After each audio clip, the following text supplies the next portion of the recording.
What are the best and worst biceps exercises respectively? Today, Chef Nepard presents a list of movements covering the 15 most common bicep exercises. Let's see if you've been fooled by a variety of movements. First, Nepard states that the bicep is the most commonly used muscle group. Most movements are just training with little effect and it's hard to find harmful situations. This ranking doesn't have the worst training exercise. We'll start from something slightly better than the worst. The first exercise is spider curls. Nepard says this might be the most overestimated exercise because the arc of movement is too small. Compared to standing curls, the movement only does the lower half. It lacks sufficient stimulation. He states that all free weight curls have a drawback. The tension is not fixed because the resistance is vertical. The tension is strongest when the forearm is parallel to the ground. If only doing half of the motion, stimulation is often insufficient. Nepard recommends combining this exercise with other exercises, doing superset training. The second exercise is the 21s. Nepard says it's not that this exercise is bad,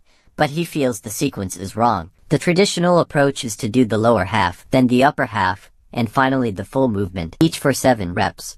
It looks like it's fine, but the difficulties are not the same. The upper half is of medium difficulty, the lower half is lower, and the full movement is the hardest. With 21s, you have to do too many reps. By the time you reach the sticking point, the movement may deform. It has limited use for muscle growth, so Nepard ranks it slightly better than the worst. But if you really like the 21s, Nepard gives a solution. First, do the lower half for 7 reps, then the full range for 7 reps, and finally the lower half while standing for 7 reps. The movement can enter the range of almost the best, recommended for most guys to train. Next, let's talk about the better exercise. The first exercise is the straight barbell curl. The advantage of this exercise is that the hands are fixed on the barbell, making the movement relatively stable. You can lift heavier weights for training. The drawback is the increased pressure on the wrist. Nepard says although you can lift a lot of weight to stimulate the biceps, your wrists may not necessarily endure it. So, this exercise can only be ranked in the better category. Compared to that, Nepard recommends using an easy bar. It can fully utilize the advantages of the barbell. This exercise can then be ranked close to the best. Recommended for all guys to train. The second exercise is reverse grip pull-ups. This is the best bodyweight exercise for stimulating the biceps. It provides a very large range of motion and doesn't require equipment. The drawback is that as a compound movement, pull-ups inevitably engage the back too much. Compared to other isolation movements, it can only rank in the better category. Recommended for guys who train the back and biceps together.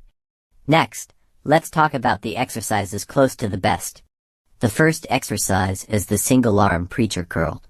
Unlike the double arm preacher curl, single arm training frees up one hand, which can assist during training. This gives the biceps the strongest stimulation. Suitable for all guys to train. The second exercise is inclined dumbbell curls. This movement uses an inclined bench, making it more stable.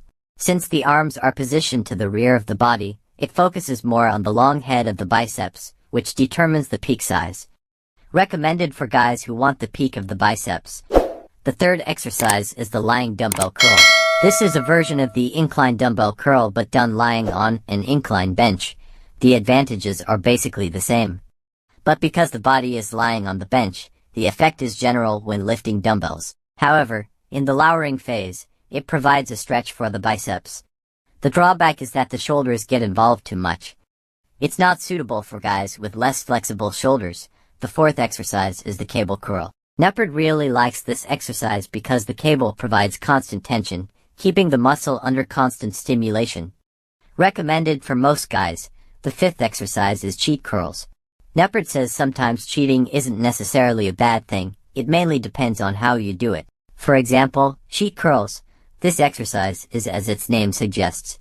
When curling the barbell, the body can lean back slightly, lifting more efficiently. This gives the biceps a stronger stimulus. The exercise isn't suitable for beginners but can be used by experienced guys during a sticking point for an effective breakthrough. The sixth exercise is strict curls. This exercise is completely the opposite of cheat curls. Because it requires your body to be like a statue, not moving at all, training only with the forearms. Ensures that the movement maximally isolates the biceps. So, compared to other exercises, strict curls are more suitable for beginners. They can help you quickly master the essentials of curling. Beginners shouldn't miss out on this exercise. The seventh exercise is drag curls. However, drag curls can target the brachialis, which is a part of the long head of the biceps. If you strengthen the brachialis, it will push the long head of the biceps up subtly, making the biceps peak more obvious even if your biceps aren't growing. Guys shouldn't ignore the training of the brachialis. Finally, it's time to reveal the best biceps training exercise. The first exercise is single arm preacher curl. Unlike the double arm preacher curl, single arm training frees up one hand, which can assist during training. The movement becomes much safer. We mentioned earlier that the resistance in free weight curls is often weak at the sides and strong in the middle.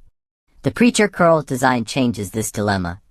Most of the movement is in the strong middle section for training. This gives the biceps the strongest stimulation, suitable for all guys to train. Please subscribe to my channel for more fitness tips. Thank you.